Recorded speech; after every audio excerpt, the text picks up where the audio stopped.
brought to you by Milwaukee.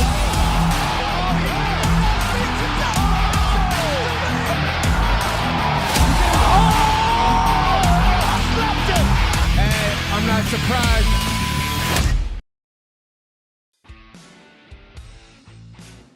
Selamat datang kembali di channel Gelut TV. Usai UFC 254, sabuk juara divisi lightweight menjadi sabuk tak bertuan. Setelah berhasil mensubmisi Justin Gaethje, Khabib Nurmagomedov menyatakan niatnya untuk pensiun dalam oktagon interviewnya. Setelah malam itu, sebenarnya pihak UFC masih berusaha untuk bernegosiasi dengan sang juara untuk bisa menjalani satu pertarungan lagi sebelum pensiun. Namun keputusannya sudah bulat dan pada akhirnya dia secara resmi melepas sabuk yang telah ia raih sejak 2018 itu. Divisi lightweight bisa dibilang adalah divisi yang level kompetisinya paling panas di UFC. Hal ini bisa dilihat dari kompetitor yang menghuni kelas ini. Mereka adalah para petarung-petarung elit yang dibekali dengan skill-skill level tinggi.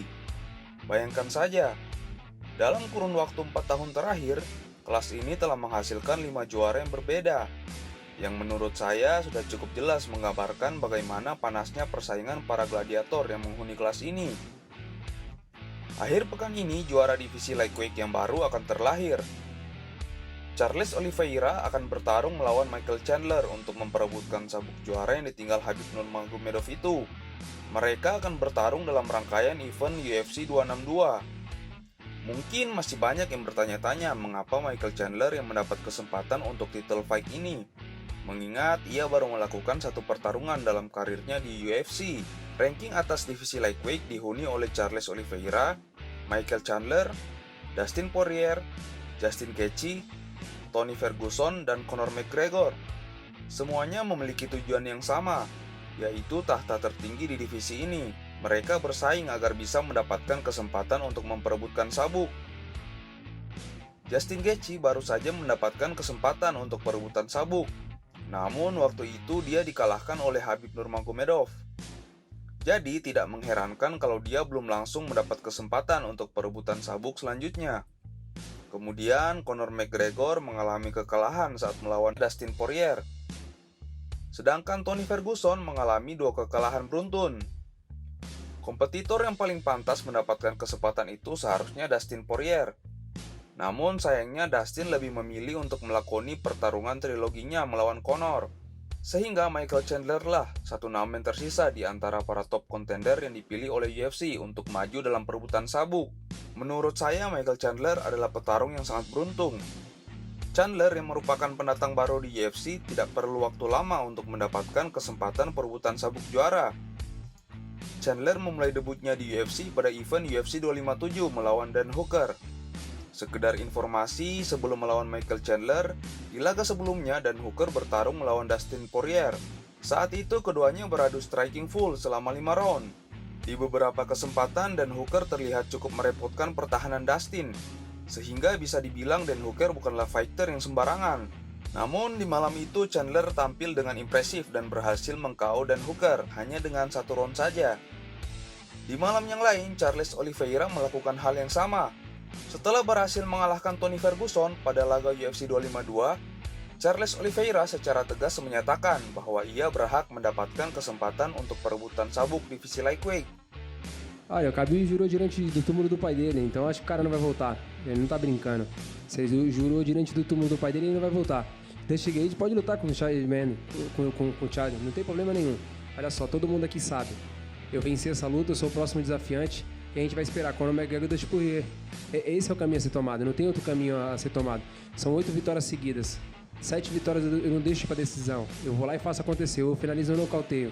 E essa última luta agora aqui, eu fiz aquilo que eu queria dentro da luta. Eu sou o próximo desafiante, 2021 sou eu. Dengan koleksi 8 kemenangan beruntun itu, menurut saya sah-sah saja untuk Charles Oliveira meminta kesempatan untuk perebutan sabuk juara. Lalu bagaimanakah peluang keduanya dalam pertarungan nanti? Michael Iron Chandler. Berbekal dengan background gulatnya, ia berhasil menjadi juara di divisi lightweight Bellator MMA.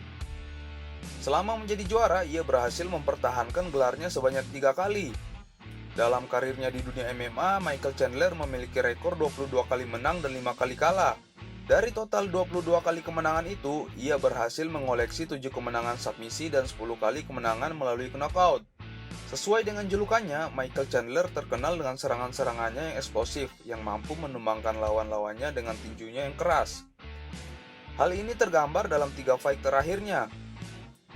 Ketiga pertarungan itu berhasil ia menangkan melalui knockout hanya dalam 1 round. Dalam pertarungan nanti, kemampuan strikingnya akan menjadi senjata utamanya. Pada sesi interview dalam The Pat McAfee Show, ia mengatakan, Yeah, I mean, honestly, for me, it's a guy who's my same weight class with 2 arms and 2 legs, who I've competed against now 27 times in mixed martial arts and 1,000 times in wrestling. Hand-to-hand combat, I've been doing it for 21 years. So the basics don't really change. My strengths, my attributes, and some of my weaknesses, I can't change. I can constantly work on them and get better. But we know what Charles Oliveira brings to the table. He's on an 8-fight win streak. He's got the most submission wins in UFC history. So he's dangerous on the ground. He's dangerous in grappling and jiu-jitsu exchanges. But I believe my wrestling background and my sixth sense that I have in those grappling exchanges is going to keep me out and thwart all of those attacks. So get in his face early, make him second guess why he stepped inside the octagon with me right away. Get him backing up, go to the head, go to the body, go high, go low, keep him guessing smoke and mirrors, and then knock him out in the first. selain memiliki kemampuan striking yang mengerikan, Chandler juga dibekali dengan kemampuan gulat level elit. Selama karirnya, ia belum pernah mengalami kekalahan melalui submisi. Hal ini tak lain karena faktor dari skill gulat yang ia miliki sehingga membuatnya sulit untuk di take down. Namun hal ini bukan berarti Chandler tidak memiliki kelemahan. Kelemahannya justru ada pada permainan stand up fighting. Agresivitas dari Chandler terkadang dapat membawa petaka pada dirinya. 3 kekalahan terakhirnya adalah kekalahan yang ia alami melalui knockout. Kekalahan terakhirnya menurut saya adalah kekalahan yang paling buruk sepanjang karirnya. Dalam pertarungan itu dia melawan Patricio Freire. Freire berhasil mengalahkan Chandler melalui tinjunya yang keras hanya dalam waktu 1 menit di round pertama.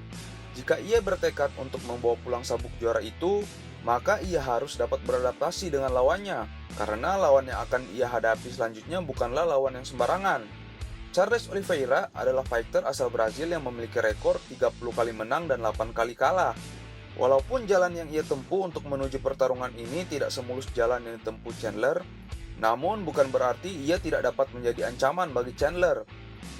Dibekali dengan skill Brazilian Jiu-Jitsu yang sangat mengerikan, pemegang sabuk hitam dan 3 Brazilian Jiu-Jitsu itu memegang rekor kemenangan submisi terbanyak di UFC.